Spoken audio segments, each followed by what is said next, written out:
board member that he had been meeting with, and the board member is a kind of a serial entrepreneur in the trampoline business. He's a gazillionaire because he like revolutionized the trampoline business. Anyway, and this president of the university said, my favorite thing that I've learned, as a quote from this person, is that the speed of change is now faster than the speed of learning. Which means that you've been through a lot of change. Oh baby, you ain't seen nothing yet, right? And we've all introduced ourselves, said who we are, where we're from, what our role is, and why we're here. Well, I'm starting late. You're good. Yeah. Pernell Tony, I work here at Blue Cross Blue Shield, the director of talent analytics. Okay.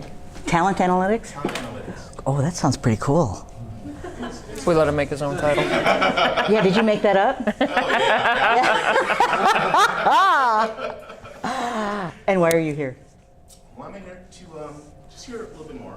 You know, so Susan is speaking, and change is always something that is at top of mind for all of us. So the more that I can better understand as a leader here at Blue Cross, I think the more that I can contribute. So glad to be here.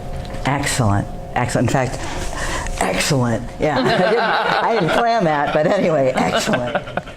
So first I want to talk a little bit about Susan's background story. She's going to talk about Agile, and then we'll have time for Q&A after that, so you can ask some great questions.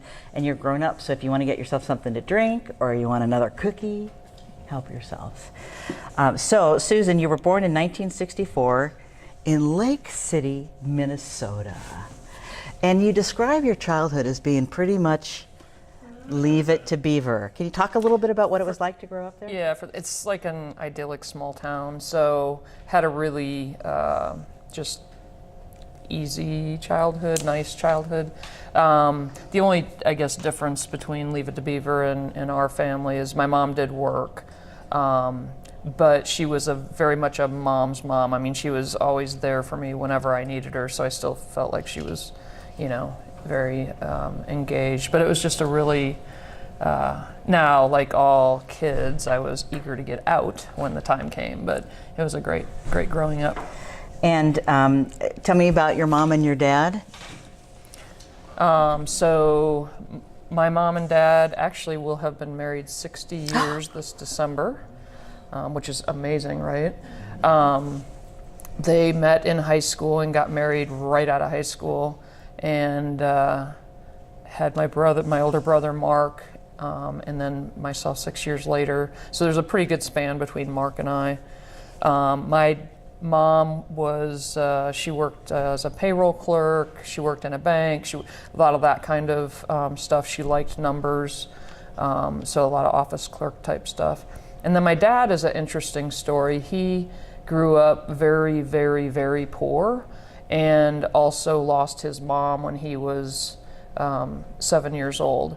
So he had an incredibly rough childhood, and there were 7 kids, and then they lost 2 in a fire. So lots of trauma in his childhood. And so his dad had made a promise to his wife at the time that he would keep the kids together, which at that time really tough to do because obviously he's working and that sort of thing. So anyways, I look at my dad and what he was able to, even graduating from high school was a pretty big deal just because of how poor they were and that sort of thing. But he actually went on to become a vice president of a manufacturing company in Rochester, Minnesota. Obviously it took a while to get there because he started as entry level, but he just kept climbing away. He's one of the smartest men I've ever met, and one of the most ethical men I've ever met. So just really, really blessed to have them as parents. And you talked a little bit, you got a big brother. I do, yeah. I always like to make fun of his ears. Yeah, so I spent probably the first quite a bit of my life not realizing I had a first name because I was always Mark's little sister. Because he was a really good athlete. So in a small town, that's a pretty big deal. And so he was a football, basketball, and track kind of star. Went on to play football in college. And every time I'd come back after watching one of his games on Saturday, he played for South Dakota State, we'd come back the next day at school on Monday, how'd Mark do? How'd Mark do? You know, nothing was ever, it was always about Mark. So I was, a little sibling rivalry there. But I think that was probably good for me to understand, how do I find myself? Who am I? What do I like? I did try to do some of the stuff, and I love basketball, and I did play that. But I tried to do track. That wasn't me, but that got me onto golf, which was my thing. So I think it was the time when I started discovering who am I.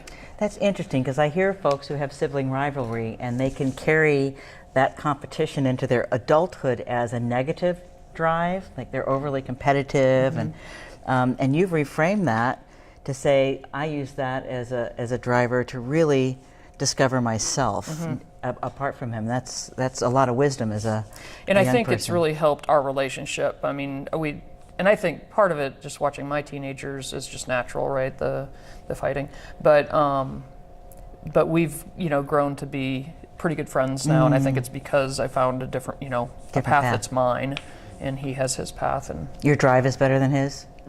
yeah.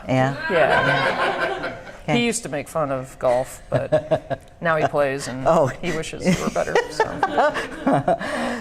So your grandparents actually played an important role as it's connected to golf. Yeah, those are my mom's parents, and they were really instrumental. They were both golfers, and I'd play a lot with them.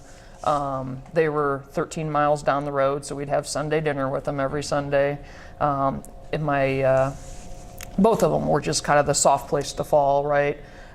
They were just, whenever mom and dad were unreasonable, I always felt like they loved me, even though I know now my mom and dad didn't feel like it at the time, right? So they were just this nice, safe place to fall, and just really good, community-oriented people, very involved in their community. Learned a lot from them.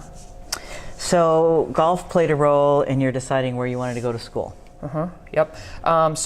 This was at the time when there weren't a lot of, college women golfers. Yeah, I would think that, yeah. Yeah, and so my strategy was go as far south. Growing up in Minnesota, the golf season isn't real long. Go as far south as my skills would take me, where I could get a scholarship, right? So I made it to Wichita. Wichita State University, played golf for them, and it was good. So this is a brochure from 1982, and you've got a nickname in there. What was your name? Do I? I thought you did. Did you? I don't think so. Oh no, you don't. Okay. So this is talk a little bit about your studies. What were you studying at the time? In some variety of engineering. So I went through 4 disciplines of engineering while I was at Wichita State. Wow. Just couldn't make up my mind. Yeah, right? yeah. So it was electrical to start, I think, and then mechanical, and then I ended up at industrial, and then transferred to the University of Minnesota, which is when I ended up with computer science. So. And why did you transfer to the University of Minnesota? So mostly because I figured out I wasn't going to be a pro golfer. So there got to be quite a bit of contention between the expectations of the golf team and the expectations of my degree program. The golf team expectations were 6 weeks in the fall, 6 weeks in the spring. You're available every afternoon, and you travel Thursday, Friday, Saturday, Sunday, each of those weeks. So labs, especially for the science courses and the engineering courses, occurred in the afternoons. It got really hard to deconflict that stuff. And frankly, I just wasn't, I saw other peers of mine that I'd played golf with in the summers and stuff, that were a little bit older than me, were trying to make it on the mini tours and stuff like that, and it just wasn't a lifestyle that I, living out of the back of your car and eating peanut butter sandwiches wasn't really my plan for my life.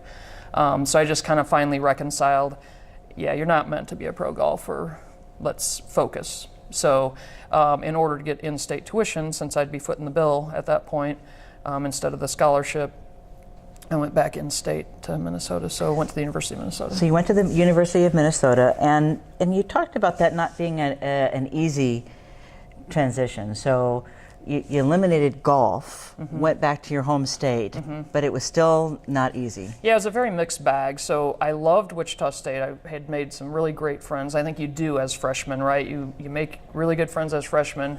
If you try to re-enter after your sophomore year, it's a little more difficult. Everybody's kind of ingrained in their friends. So that was part of it. I had to work a lot. Because I had to keep, I wanted, my goal was to not end up with student loans. So I worked close to full time most of my college career, so 35 to 40 hours a week. So that was not a whole lot of fun. And it was big. University of Minnesota is very, very big. And I didn't realize that wasn't really my cup of tea, that I do better in a little bit smaller environment like Wichita State. So those were a few of the things that made it a difficult transition. Interesting. So you graduated in '89, is that right? Yep. And you say, I wasn't particularly excited at that time when you graduated. I wasn't. I just didn't really feel like going and sitting behind a desk for 8 hours programming something that would be probably menial, because I would be the new kid on the block and all that. So I wasn't really feeling my passion. You described it as, I didn't want to go into big corporate America and be a cog In the machine. in the machine. Yeah. So, ironically, talk about the transition you made there. Well, so the obvious choice, of course, is to join the Navy, right? I don't want to play that movie yet. Go on. So Okay. that's what I did. I decided to. I had always had kind of this nagging thing about seeing if I could make it in the military. I have a fairly strong patriotic streak.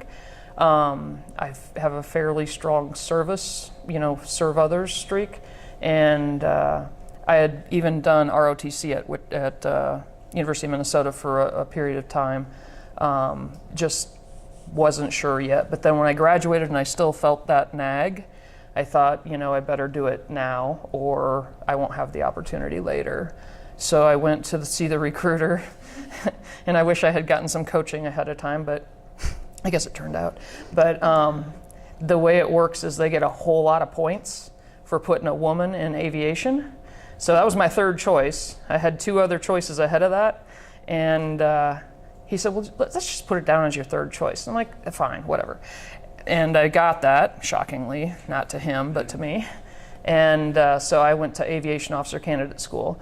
And you guys are all too young to know this movie reference, but An Officer and a Gentleman is what the movie is modeled after. Oh, shoot. I'm going to give you my microphone. Okay.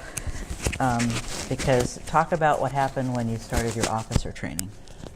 Well, AOCS is in Pensacola, Florida, and it's run by Marines who don't particularly like women in their Navy. And so they don't treat you very well. Are you going to show the... Got about a minute of it. Okay, And what's the relationship of the guy that's in this movie? So you're going to see Gunnery Sergeant Holt. So Gunnery Sergeant Holt still haunts me in my dreams. He has a voice that's indescribable in my opinion, but he would often, when I and my female roommate would fall out of runs, so we'd run every morning because Marines love to run, and most of the time it was with your rifle, which weighs 9.2 pounds, and you had to carry it at port arms, and you'd run 3 to 5 miles depending on the day, and we would not be able to keep up. Shocker.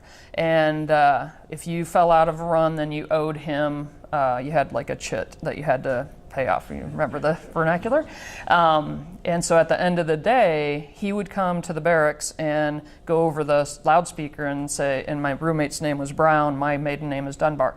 Dunbar, Brown, meet me in hell.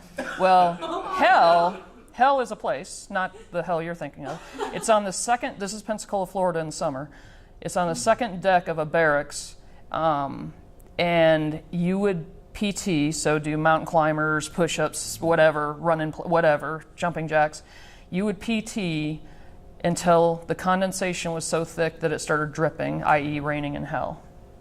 So that's Gunnery Sergeant Holt. And, oh, come on. Is this it? It's about 60 seconds.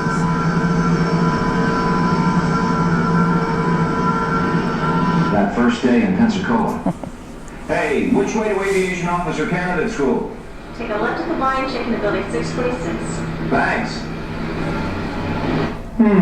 Didn't know they had Marine stationed here. That's Gunnery Sergeant Holt on the left. Check into fly. Okay, this is Gunnery Sergeant Holt, United States Marine Corps. Now please down your job, Janyne. I'm gonna tell you what there, candidate. You don't speak to me unless you're in the position of a ticket. That ain't your heels are together. Your feet are at a 45-degree angle. Your thumbs are on your trouser seats. Your fingers are curled. Your shoulders are rolled back. And your eyeballs are straight to the front. Hey, wait a second. Shut up. I'll tell you what there, candidate. You don't speak unless you're spoken to. You don't do anything around here unless I tell you to do it. You understand me? Yes, sir. Now, what is your name? I am, John Macklin, and I... No, candidate, I'll tell you. He must be mistaking me for someone else. So it took me a long time to learn my name as well, because there's a specific way you have to say it. What was your name? Sir, Aviation Officer Candidate Dunbar, Class 2789. Your ma'am, but it would have been sir, or Gunnery Sergeant. I don't remember what we called him. I guess we called him Gunnery Sergeant. Yeah. You couldn't call him sir. You get in big trouble for that. I got in trouble for practically everything, so I can tell you.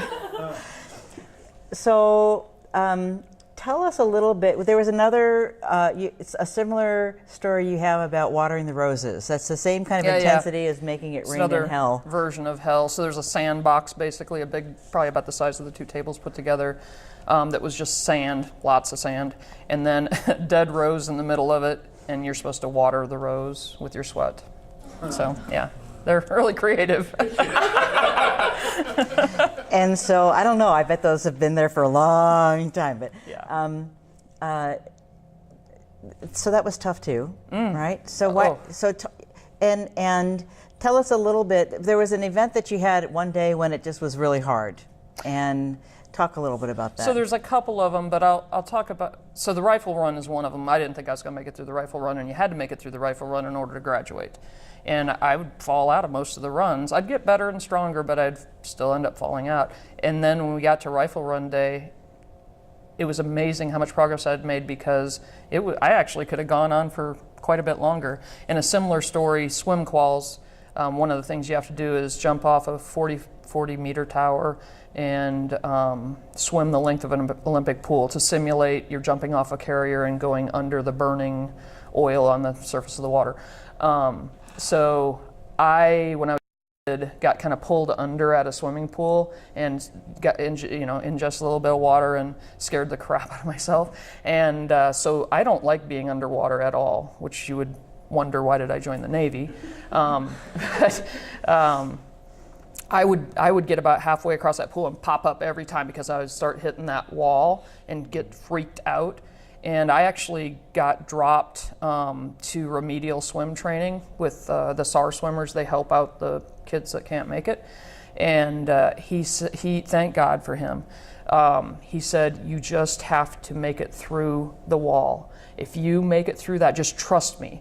Make it through that wall. You'll feel it for 3 or 4 seconds, and then you'll feel like you can swim forever. And he was absolutely right. So I fought through that wall. And it was amazing. It was like such a cool feeling, because I made it easily after that. And I think that's very symbolic of a lot of things, right? Being able to break through that wall. Don't quit too soon. Well, along with that, they're there to help you make it through, right? That's the whole purpose of this training, is to help you make it through. Well, there are some people that'll help, like the SAR swimmers. The gunnery sergeants are there to see if they can get you the drop. There's drop on request. Give me your DOR. They say that to you many, many times a day. I'll have you on a plane back home. You'll be eating dinner with your family tonight. Just give me your DOR. So every day you're faced with that. And so one of the upperclassmen, thank God again, taught us, the newbies, you need to break your day up, because it's just too overwhelming. Just make it till breakfast, then just make it till lunch, then just make it till dinner, and then make it till bedtime. And if you break it up that much and never quit overnight, and you just cycle through that, and then you get through the hard stuff. And why did you do it? Why did you stick with it? Because I really wanted to be a commissioned officer in the Navy. I wanted to see what it would be like to lead people in that environment, what it would be like to serve my country. So, and I wanted it bad enough. And it was a great life lesson, right? You can do anything if you want it bad enough. you just have to be willing to make the sacrifices to make it happen. So let's see where we are here. Here you are. Yep. Who is that with you? That's my mom and dad, and that's when I got my wings. So after AOCS, I went to primary flight school at Pensacola and then secondary flight school in Sacramento, California, and this is at that ceremony after I completed. And this got me my wings, which enabled me to go to my first squadron and get trained on my aircraft. So one of the things that's interesting about you, and actually I was reading a quote about Steve Martin, that Steve Martin said about you, that is that one of your strategies for success is that you're a lifelong learner, that you consistently look at what's happened in your life and you figure out what have you learned from it, or what can I learn from this. What did you learn about yourself as a result of this incredible physical and mental psychological challenge that you went through in that period? I think the most valuable was I can do anything if I really want it, and am willing to make the sacrifices to have that. There's a whole lot of other learnings that occurred as well, but that's absolutely the primary learning. So the season that you were doing this, it was still when the Cold War was on, and your job was, go ahead and... Yeah, so I was on TACAMO, which flies they fly the E6B today, but they flew the E6A then. It's a 707 aircraft with modified engines. What they do is they go oceanic for 10 to 12 hours and just bore holes in the sky, essentially, to be an airborne platform that can talk to subs. So we are the link that when the president says fire the nukes, it comes to us and we send it to the subs. So we have rendezvous scheduled. You see the sub down there with his antenna coming up towards the surface, and we would orbit in a predetermined location, orbit so that our wire, we would trail a 5-mile long wire to send the signal to them, and we would orbit so that it was as vertical as possible because the signal attenuation is better that way. So that's essentially what we did. And we were on alert. Whenever we were deployed, we were on alert, so you'd have to launch in less than 5 minutes, which makes life really interesting. So you were navigating... Navigator, yep. The planes that brought the antenna down to give the codes to send a bomb to Russia. Yeah. So... And we did air refueling as well. That was really interesting because the closure rate when you're air refueling is almost 1,000 miles an hour. So you don't want to mess up, right? And you're the person telling the pilot, turn a little this way or that way. And I see the other guy, now he's going to roll out. So it was interesting. So this was an interesting time to be doing that because in '88, this is when we began having talks with Russia. In '89, the wall came down. And so everything... I was at my first squadron when the wall came down. I remember sitting in my living room watching that and thinking, this probably isn't good for my career. Right. And so you stayed until 95, right? And 95 is the year of O.J. Simpson. Yeah. I'm looking to see who else is there. Anything interesting? I can blow it up. I don't know who that... Oh, who is that in the middle? The gal in the little... I can't think of who she is, the actress. Oh, Liv Taylor, right? Stephen Taylor? Tyler? Yeah. So when you were leaving the military, you were thinking about doing a couple of different things, right? So when I left the military, they had this recruiting company that would match up separating military junior officers with companies that were looking for relatively young talent but had leadership training.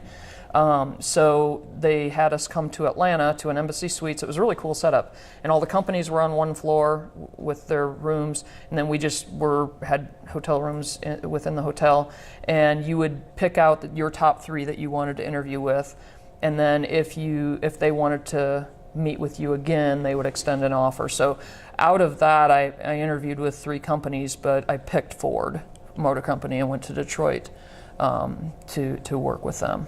And you spent some time there, but you made a very intentional decision when it came time to leave Ford. Can you talk about the factors that influenced your career decision to leave Ford?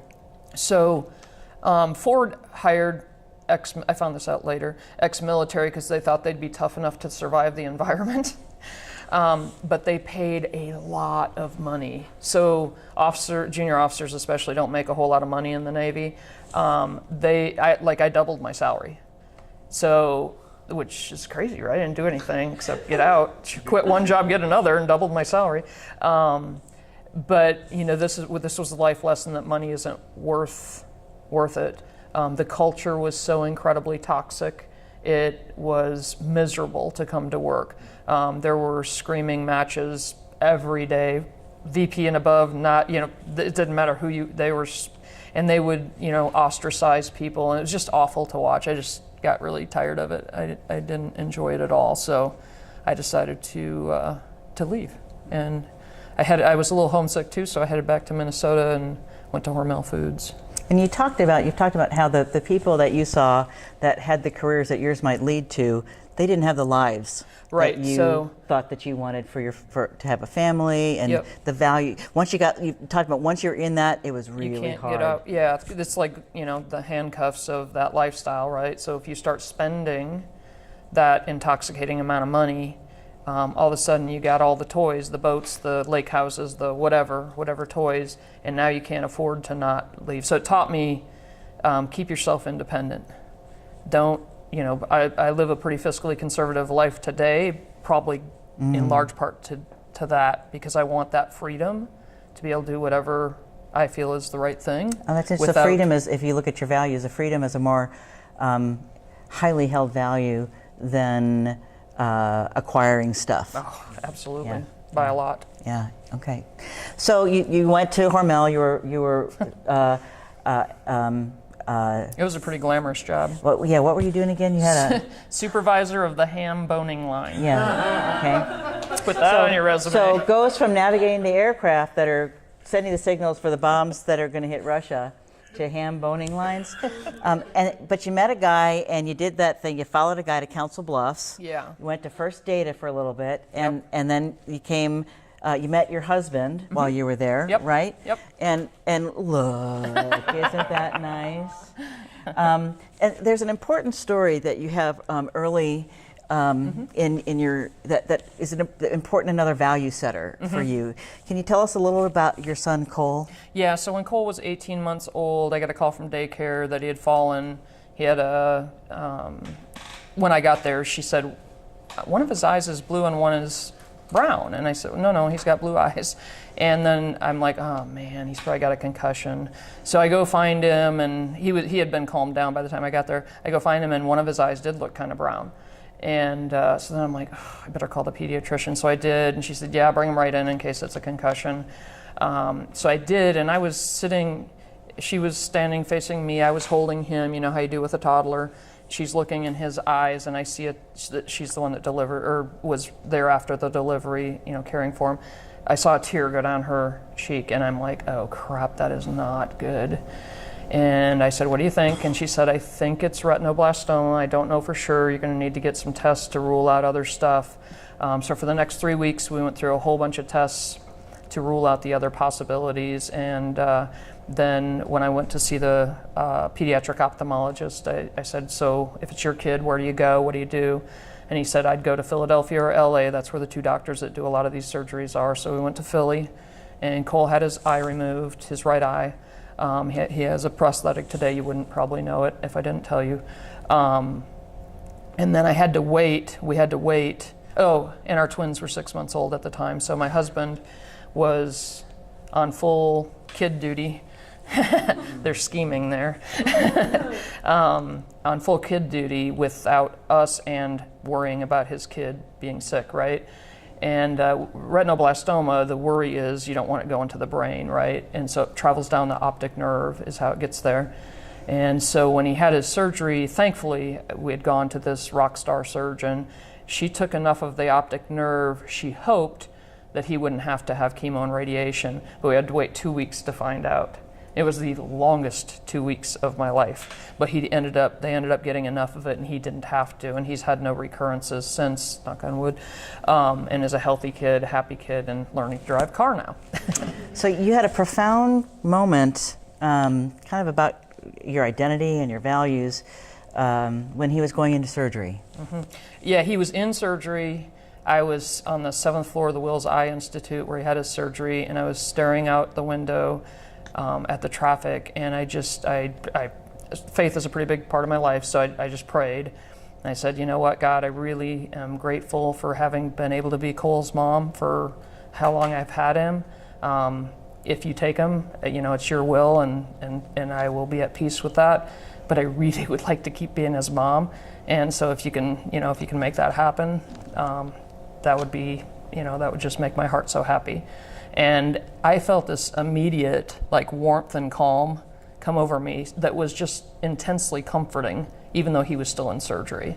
Anyway, so I think that was a real turning point for me to understand how little control we have and to try to be at peace with what that means. So that's powerful. So here he was soon after, and he's learning how to drive he's a car. String bean now. It's and so funny. how to He seems turn so the chubby. wheels of a car. How is he on a golf cart? He's better. He's better. And a couple pictures. So now here you are at Blue Cross Blue Shield, and I want to make sure I've got that.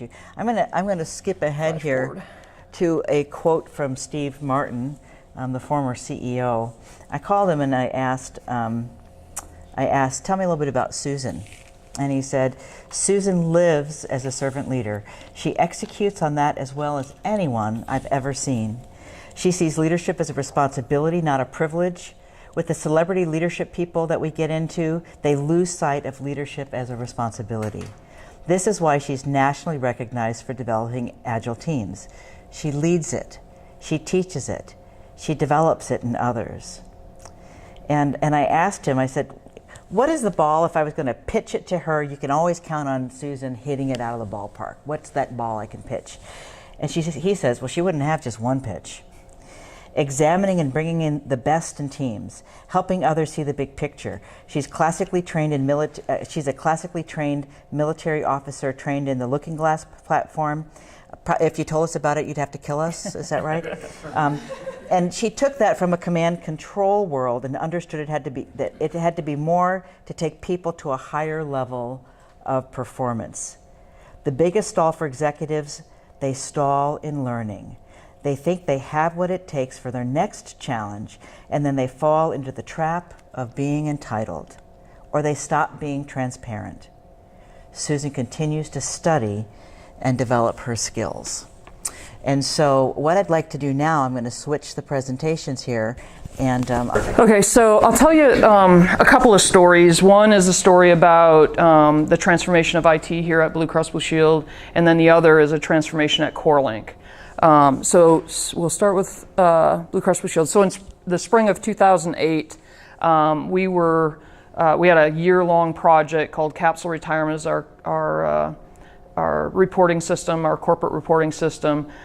We needed to transition so that we were reporting off of the EDW. And it was huge. It was at a time when there wasn't any trust between IT and business. There was no trust in the EDW. There was a lot of resistance. There was all kinds of silos and lack of communication. There's one story where there was a problem that needed to be resolved, and it bounced back and forth in email for 3 weeks. It was a simple problem that could have been solved in 15 seconds if it had been talked about, but it bounced back and forth in email for 3 weeks. So this program was completely in the ditch, and I seriously was thinking that I was going to get fired over this because it was not going to, and it was an association mandate, which means our licenses are technically on the line if we don't meet that.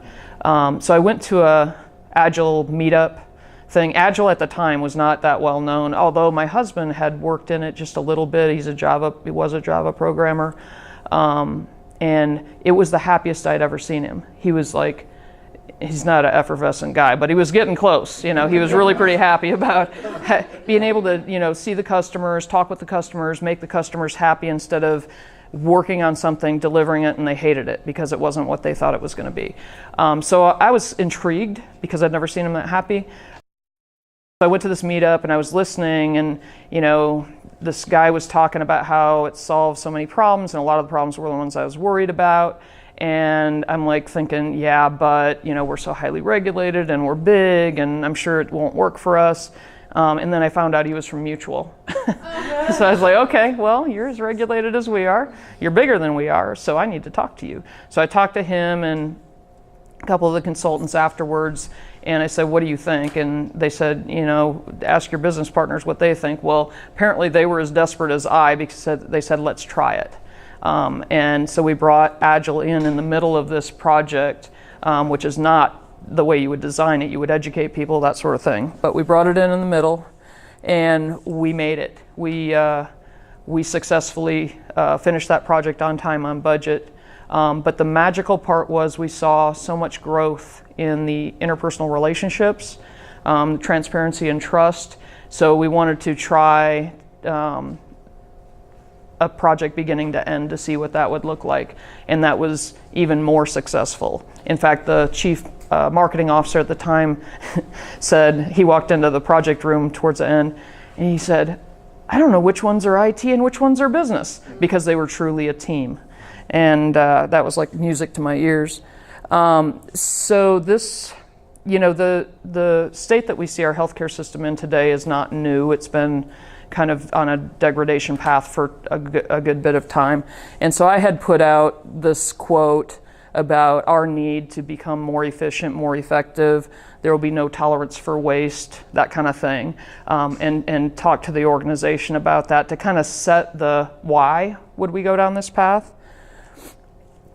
Some of the components that are really important are, we used to be organized. We used to have all of our web developers on one team, all of our ETLs on one team, all the likes would be together, right? All the sames would be together. But none of them could deliver anything because they were only with their like counterparts, and you needed the other parts to make it go together. So we reorganized and co-located the teams. And the amount of communication that happened was really magical too, because just sitting in the same vicinity with people, you learn a ton. This is just a little bit about Agile. It's, kind of two sides. There's the engineering, the lean, the Agile Scrum, that side, the technical side, and then the facilitation, servant leadership. All of the soft people skills kind of stuff is really important for a successful implementation. This is the vision that we cast. So I remember when we first stated this, and I looked at it, and it felt like way too aspirational, like we will never get there. And now that's kind of how we're described, which is outrageous. I mean, I really thought, this is crazy that we're even putting this on paper. This is almost embarrassing because we're not even close. So Agile, I don't know how much you guys know about it, but it focuses on transparency and communication and things like that. It sets up constructs that help you with that. But the problem with a lot of Agile implementations is a lot of times people focus on the mechanical side of things, and they forget about the mindset piece of it, right? So mindset shifts are so critical. It's like here's a good case of it. You can think of a problem, and if you think about the reasons that it won't work, you will pull yourself into this negativity and it won't work, right? But if you think, yes, I could do that, if I dealt with this impediment, this impediment, this impediment, then I could get there. It changes everything. And I believe if you have a pure Agile mindset, you find those pieces that help you have those shifts in thinking that make amazing things happen. This is my favorite picture of transparency. So we migrated to a system called CoreLink back in 2008. And on the final year of migration, we were at the cusp of failure. We were sending out temporary ID cards, which is, failure is one more step from that. So after that wave of migration, we had one more wave left, and it was our most sensitive customers, our marquee accounts, and it was 3 times as much volume that had to migrate that last year. So I was a bit in panic mode, and me and some colleagues were sitting around saying, what are we gonna do? Because this isn't gonna work. And what we decided to do was do a retrospective, which is an Agile term of get together and talk about what went well, what didn't go well, and what can we commit to changing to make it go better. We did that on the program level, and this came out of it, this idea, which is let's put all the stuff that has to happen up on the wall and then meet to talk about it. And this was the the precursor to a lot. If you walked through the halls, well, you guys do walk through the hall, but if you guys that aren't from Blue Cross walk through the halls, you would see this kind of stuff everywhere. It's just like everywhere now. So it's just the way our DNA works now. This was healthcare reform. So this is all the dependencies and stuff. We had a lady working on it, and she's like, it was cataloged in a spreadsheet, and she's like, we got to get this visualized so people understand. And she said, I'm going to run to Walmart. And she went and got some yarn and some sticky notes and came back and constructed this. And we're like, oh my gosh, this is so much easier to talk about now because you could point out the dependencies and such. In fact, the governor came and saw it, and he's like, oh, that makes a lot more sense now. Why? I'm not going to spend a lot of time on this. I'll move on to the CoreLink one because I know some of the questions that Janyne usually gets asked are about kind of the ugly stuff, so I want to leave time for that, what didn't go well, that kind of stuff. So in 2015, I think it was end of April, I got another opportunity, and that was to go lead our joint venture in North Dakota. CoreLink, the system that we had migrated onto, was having some trouble. And our partners, the Blue Cross of North Dakota and us, jointly hold this company, and they agreed that we needed a new leadership team, and so myself and two other folks went up there to lead CoreLink. And so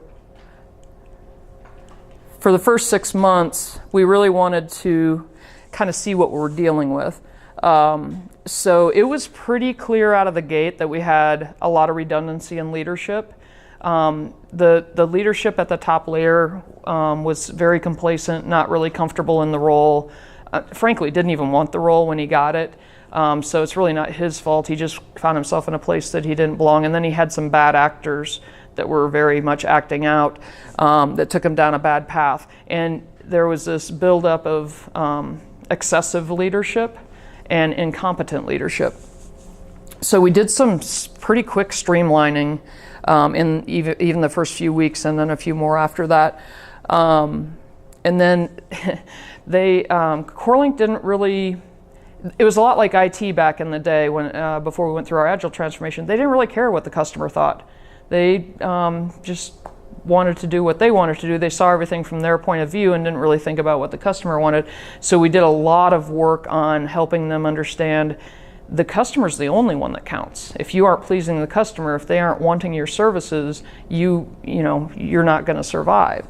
And so we did a lot of work on that. And then we listened to the people. There was a very big divide between that unhealthy leadership team and the folks that were doing the work. Really big divide. And so we listened to, it's a company of 300, and we actually talked to all of them in groups of like 12. Each, myself, Joni, and Aaron all sat down with 12 at a time and went through the whole company and listened for themes. And there were really clear themes. It was a great exercise. And we started working down the path of change on those things and started to get trust of the organization as we made some changes, as we heard their complaints and what wasn't working well. One instance, leadership, this dysfunctional leadership, had bought a tool that they didn't want. They had tested it and it didn't work well, but leadership was convinced that was the right tool, so they got it, and they were basically force feeding. And so we looked at that, we traded it out, and sure enough, people were like, yeah, no, this works great. And I could, so silly decisions, because there was no need for them to make that decision. It was more of a power play kind of thing. And to swap it out gained us a lot of credibility and actually saved us money too. So from a focus standpoint, these are the 4 areas that we focused on. The leadership development journey. This is a company that had not invested in their leaders at all over the course of its formation and growth. And then that intense focus on the customer. Talent expectation and calibration, that's another area we spent a fair amount of time.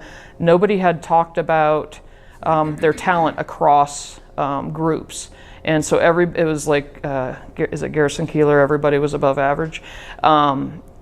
So we had some really hard conversations about maybe they're not a fit. Maybe they're not a cultural fit. Maybe they're not a competency fit, at least for that role. Is there a better role for them? Discussions that just had never happened before, which are very much a part of a healthy organization. So we started going down that path. And then we made culture non-negotiable. So we defined what it meant to be at CoreLink and what should be expected of people. And then if you're not, then we'll help you find a different place to work. So this is just some of the visibility that we had up there. That's the enterprise room. And that's the pillars that do some of the program work. That's a team wall there. So the key lessons for me were work with the willing, right? Find the folks that are willing. Don't spend all your time on the folks that are fighting it.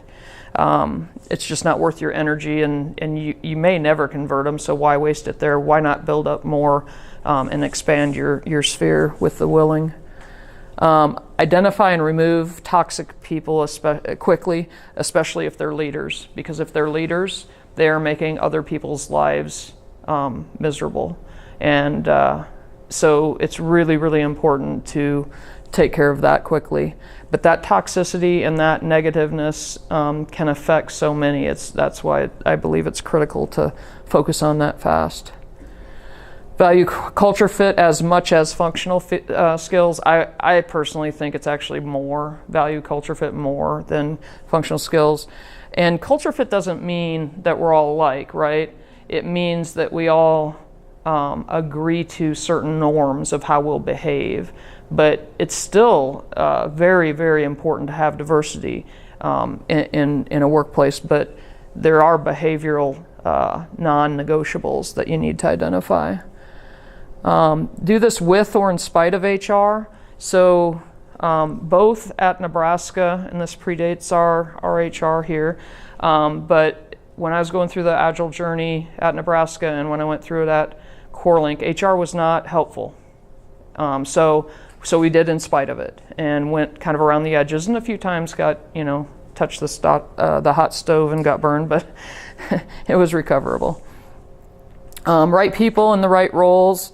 Nice doesn't necessarily mean good fit, right? You can have somebody who's super nice, but if they're not a fit for the role, you got to be honest with yourself. Doesn't mean maybe they're a fit for a different role, or maybe they're a fit for a different company, but nice doesn't equal value. And then clarity and co-creation of roadmaps, really important. In Fargo at CoreLink, theirs was so stark because leadership defined the roadmap and that was it. And you could so see where that wasn't useful. And when you brought the other folks in and worked with them and co-created it, how much more valuable it was. And then culture. If you say it's who you are, your actions have to support that. You have to mean it, because that's what everybody watches, is what you do, not what you say. So I think that's it. So we can do questions if you want. Sure. Are we doing okay on time, or? Yeah, we're doing great. Okay. We're doing great. Who would like to start with a question? Can you explain a little bit more? What was the situation with HR? Like, how were they not helpful with Agile? So back in the day, and this is like in an archaeological dig, probably three administrations past, it was seen as a threat. So it was seen as you're doing culture, because Agile does change your culture. We didn't do it to change the culture, but it does change your culture.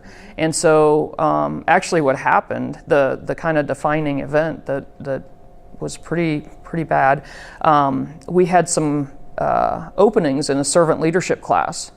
And so I asked my buddy Dan Archuleta, who is in the business, do you have any people that want to go to this? Because I got a few open seats. And he's like, oh yeah, that sounds great. And he sent some. They loved it.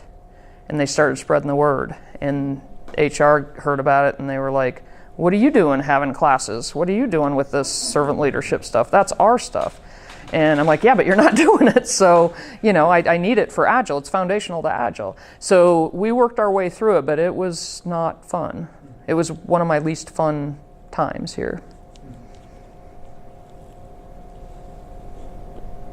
You mentioned the leadership development journey that you went on. What are some of the things with that development process? With the CoreLink folks?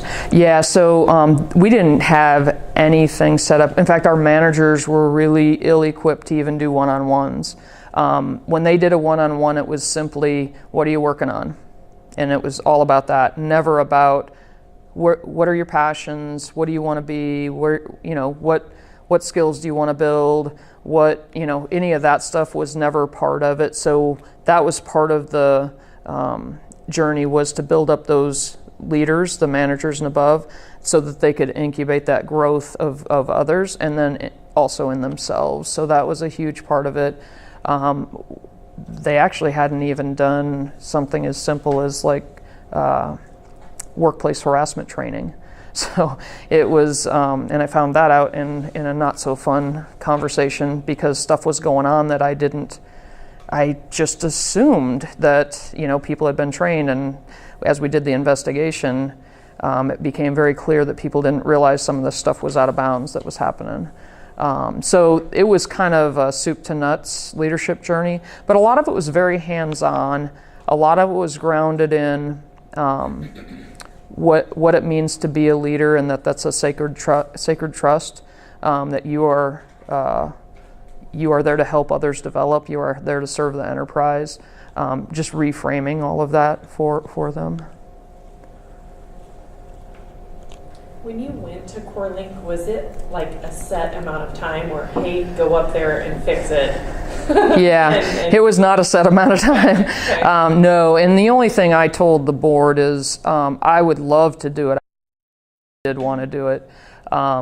Traveling to Fargo, commuting to Fargo wasn't my favorite part of it, but I told them the only thing I won't move, because I'm not going to move my kids up there and that sort of thing, and disrupt the family. But yeah, it didn't have an end date. And then when I was selected for my current role, that's when Janyne Wheeler actually took over as CEO after me.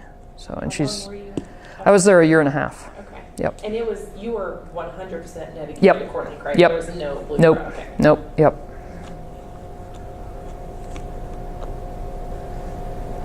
Felt like when you said we brought Agile in, that was a little bit of a broad brush there. Can you, obviously Agile is just huge part of our culture. Can you explain a little bit how you successfully got that brought in? How do you just say we brought in Agile and then all of a sudden it was a long process. So that doesn't. I'm going to augment that by saying that it isn't common. There are other organizations around that are attempting to implement Agile. Mm-hmm. Right. And the individuals who are working on those Agile teams are frustrated because of tension between their job as an Agile Scrum Master or whatever and the culture. So can you speak to that a little bit? It's a great question. Yeah, in fact, so I worked with a lady named Sally Alata on devising our strategy for transitioning to Agile as a enterprise, or as a department. We started with IS, and then I'll tell you how it got to the enterprise. So as we were sitting down talking, it is after the program that was in the ditch and after the one that we started beginning to end. I had enough evidence then that I felt like it was worth it, and I had business people that are like, I don't want to run another project any other way. So there's enough energy around it. So I talked with Sally about what do we need to do to set this up for success, and two key components were doing servant leadership training, which eventually bumped me into HR, but doing servant leadership training and facilitation training for all of the leaders and anyone that would have been a Scrum Master. At the time, they were all project managers, which is a huge shift for someone who's a traditional project manager. To go to Agile Scrum Master is almost like night and day. So that was difficult, but we laid out that kind of expectations through education to start with. And then we co-located some teams. This was during the previous migration, so we had a little latitude to do things strangely, right? So we co-located some work stream teams just to experiment. And then I think it was 2012 when we pulled the trigger to transition everybody to stable teams. That was a big defining moment. But people had enough evidence by then that they liked it. In the beginning, when we started co-locating people, I remember one guy saying, I got to go to prison in this room with all these people. You know, it was like awful, you know. And I think it was like a week later, he's like, that is so awesome. That works so well. So it's really funny how people will resist things. Yeah, sitting with, you know, unlike people kind of deal, right? I would say that is one of my favorite aspects of the culture here is the co-location. Yeah. That was something I looked for and longed for in other companies previous, and just when I found it here, it was just. And I think that if we grow it here so that we're thinking even at that next level, what does that mean to be more cross-functional? That will be our next leap forward, right? That'll break down departmental silos and help people see things more as an ecosystem. So, and then what was I going to tell you afterwards? Did the education stuff. Oh yeah, so then the wall, my favorite picture wall, all the little sticky notes. After we actually brought the board of directors down and showed them that, and we had been telling them about the migration. I mean, it's kind of funny. We'd been telling them about the migration. I thought we were doing a decent job of communicating, but you could tell it just wasn't getting through the complexity of this, the difficulty, and. When we showed Steve Martin the wall, he's like, oh, we got to bring the board down here. So we brought the board down there, and it was literally, their jaws dropped. They're like, wow. And I'm like, yeah, I've been telling you that. So it really showed the power of transparency. But what that final year, when we used that, we got through that migration event more smoothly than any of the previous, and had our smoothest renewal season. So all of a sudden, the organization was like, whoa, that's powerful stuff. So when the EVPs at the time and Martin went off to do their strategy planning, one of the things that came back from that strat planning was, we have to see what it means to take this to the enterprise. What does it mean to do everything agile? So that's kind of how ECC was, born and refactored and stuff. So, yeah. So you mentioned that you learned about Agile through a meetup. Yeah. And, becoming equipped enough to bring it to the enterprise. Can you talk about the journey from the meetup to bringing it to the enterprise? Yeah. You got the resources for you to understand it. Right. So that was, I just think I was really lucky. First of all, that I didn't have something pop up that I needed to go to that night, because I would have changed everything. But so I knew I had to talk to my business partner, who at the time was chief actuary, Jerry Byers. He and I were co-sponsoring this project. And I think it was a blessing that we were so far in the ditch that he was desperate, just like I was. If we weren't desperate, I don't think we would have done it. I don't think we would have tried it, because why mess with it, right? But we were at such a bad state that he was willing to do that. So I think that was a key part of it, was having kind of that emergency of need. And then, we brought in Agile coaches and to help people through so that they could learn it, because we weren't training them. It was on the fly training. So that's kind of how it got to there. And then once people saw how much more healthy interaction there was, and really understanding what was truly going on in the project and stuff like that, then you started to feel the pull of, we want more, we want to learn more, we want to know more, we want more of this. So that's kind of how the steps. So if somebody was not familiar with Agile 101, from Yeah. whoever's listening, Uh-huh. how will they go about learning those initial principles and moving forward? Yeah, so if you Google Agile or Scrum or any of that, and there's a whole history of it, right? There was a bunch of developers that met out in Salt Lake City back in a long time ago, I don't remember, 2000 or something, that came up with the manifesto. And so there's this whole history. So you can learn about that if you want. The caution I would have is, there's the mechanics, which is what you can Google.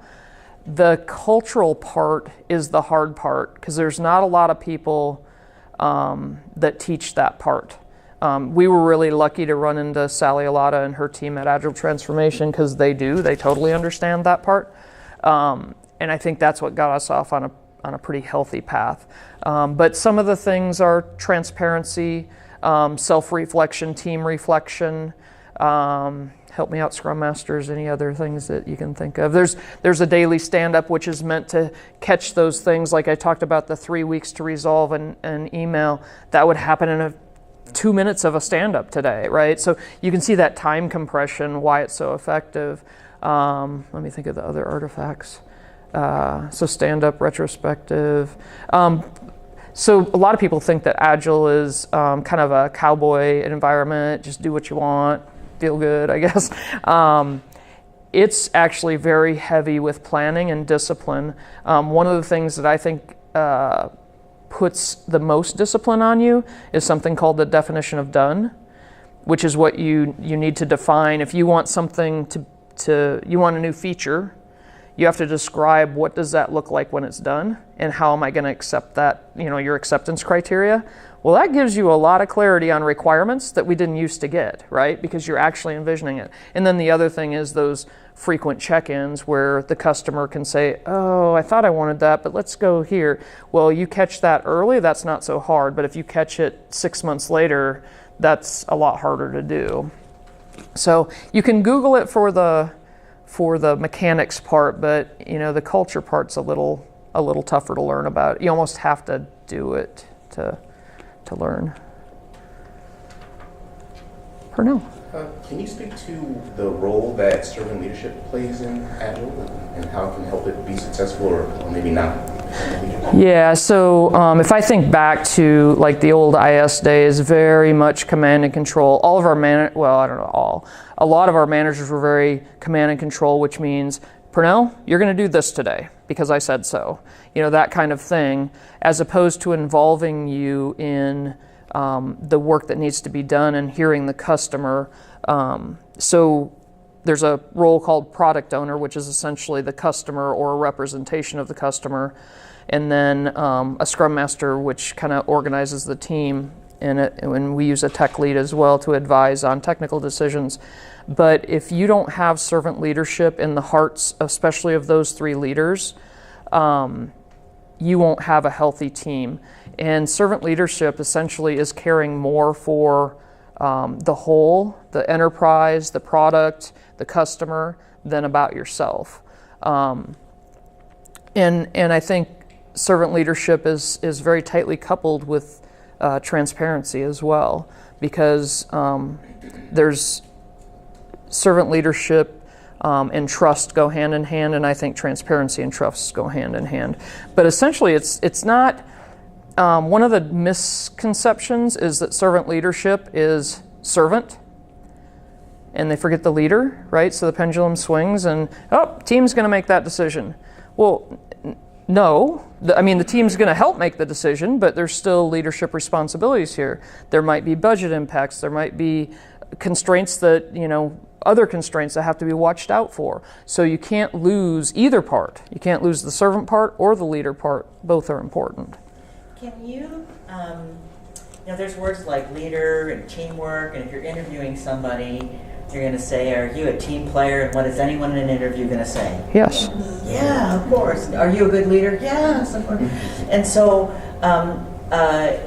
what are some tells when you're working with people where you might have somebody who says, yes, I'm a servant leader, or they've gone through the training, whatever, they've got this concept of being a servant leader, but there are some tells where they aren't quite there yet. What would those be?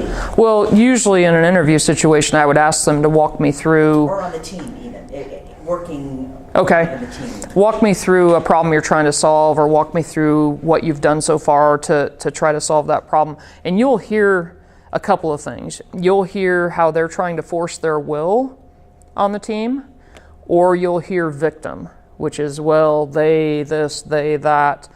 Those two things are big tells for me. Because if you're forcing your will, then you're not listening and co-creating. And sometimes you have to listen to understand. Maybe you do have the best idea, but you have to listen to understand where the other person's at so you can meet wherever it is, whether it's in the middle or more towards my idea or more towards your idea. If you aren't listening to each other, you're not going to get to that place.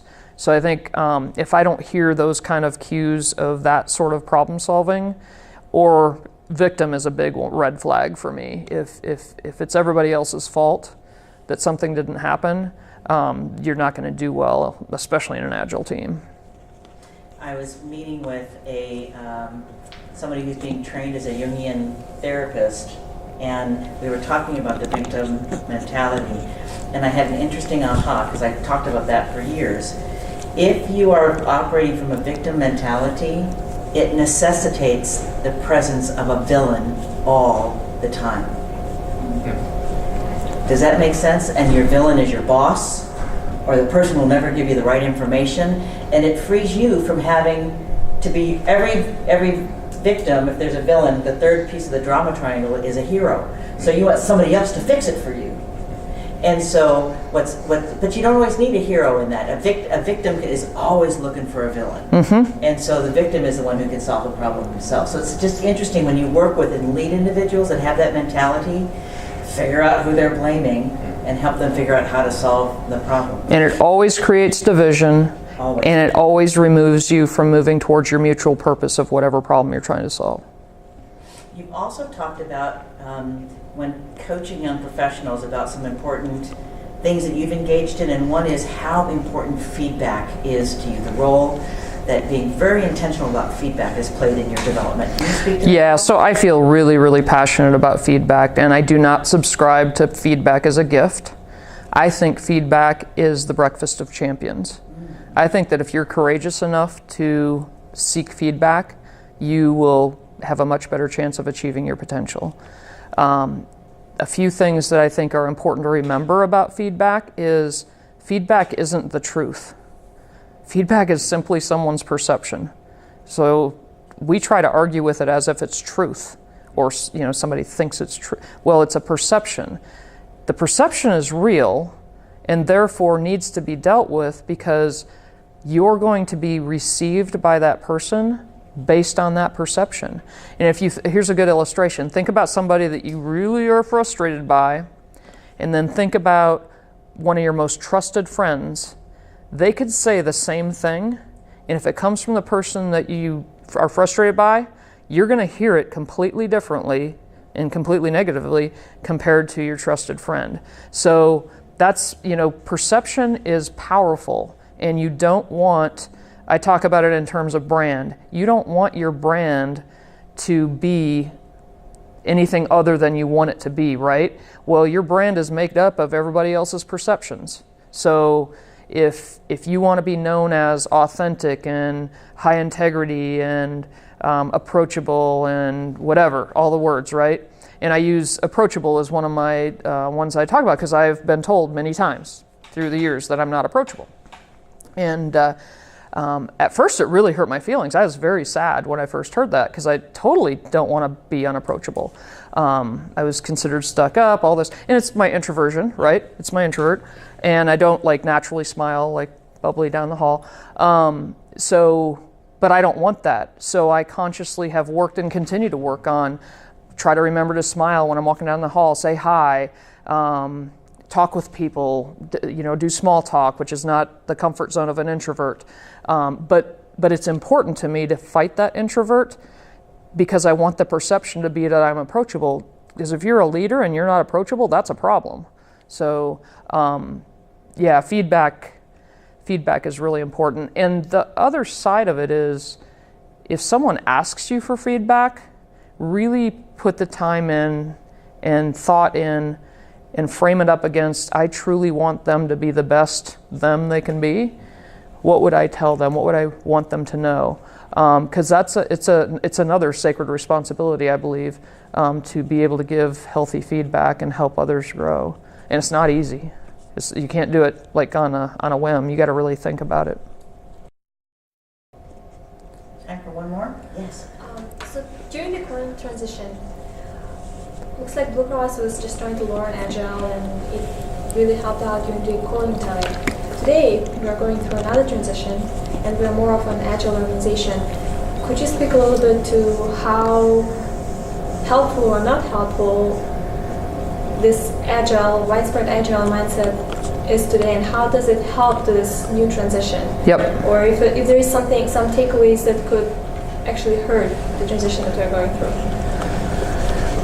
So the way, I'm going to have to think about where it could hurt. The way that it's helped is, so we're on a fairly aggressive timeline, but we wouldn't have even been able to think about a timeline 5 times as long if we weren't agile. So it enables faster delivery and faster transition and more acceptance of change. I'm going to struggle with where it hurts us. I guess the reason why it hurts is because everyone speaks about the positive side of Agile and there are a lot of good things in it. But I wonder if there is something, because there is always room for improvement. Oh, yeah. Something that could be a little bit better. So for improvement, yeah, absolutely got a full bucket there. I think one of the things that I would like to see, and I don't know that it'll be necessarily directly related to the transition to the new system or not, but I would like it to be more consistently understood. One of the things we did a terrible job of is educating as people came into the company. We didn't educate the new folks, right?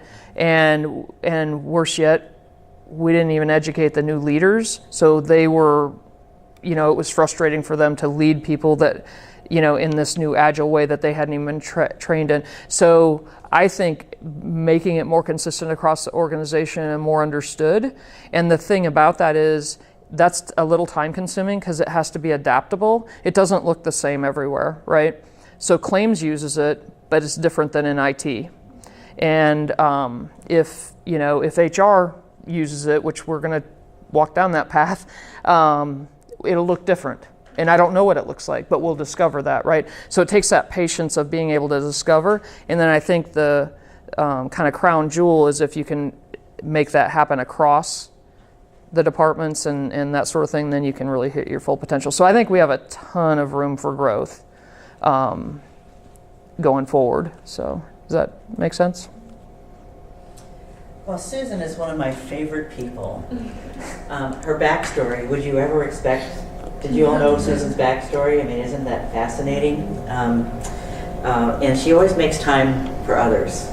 She really does live. Her servant leadership is very deeply authentic. And so those of you who are working here with her, oh, what a treat that is. And for the rest of us, thank you so much for sharing your wisdom with us this evening and for saying yes. Would you join me in thanking? Thank you for spending. Thank you for spending your valuable after work time here. That's really. This is what you did while they clapped for you. Did I roll my eyes? That's my embarrassed look. It's interesting. How many of you would identify as introverts? Anybody here say you would identify as introverts? We have had. You're, I think, the 4th leader that we have interviewed who you would not, well, I would anticipate you as being an introvert, having spent time with you. I see you as one of those, you hover under the radar and you do great. It's like the spice in soup that you wait and it's late in the day and you smell it, it fills the whole house because it's been simmering all day long, as opposed to popping a jalapeno. There's some people you pop a jalapeno, you might go, whoa, like that. But you're like this really good soup that simmers all day. Thank you, I think. But that is a thank you because it's and so those of you who are introverts, because there are some who say, how am I ever going to be able to be present differently so that I can make an impact? How am I going to be verbally fluent in situations? We've had several examples of leaders who figure out what they're passionate about and they authentically go into that space and speak to it. So it's not about becoming, it's kind of the story with your brother. Was he more charismatic as well in his personality? Yeah, figuring out who you are, what's important to you, and living out of that. So anyway, that's a whole Our CEO is an introvert as well. Current one? Or Yep, current one. Yeah. Past one, no. Extrovert with a capital E. Well, thanks again for your time. Thanks for coming. And there are a bunch of cookies. Yeah, take some cookies to the kids. I'm going to bring one for my husband. Thank you so much. Thank you. Good. We may do some more of these, so just not necessarily.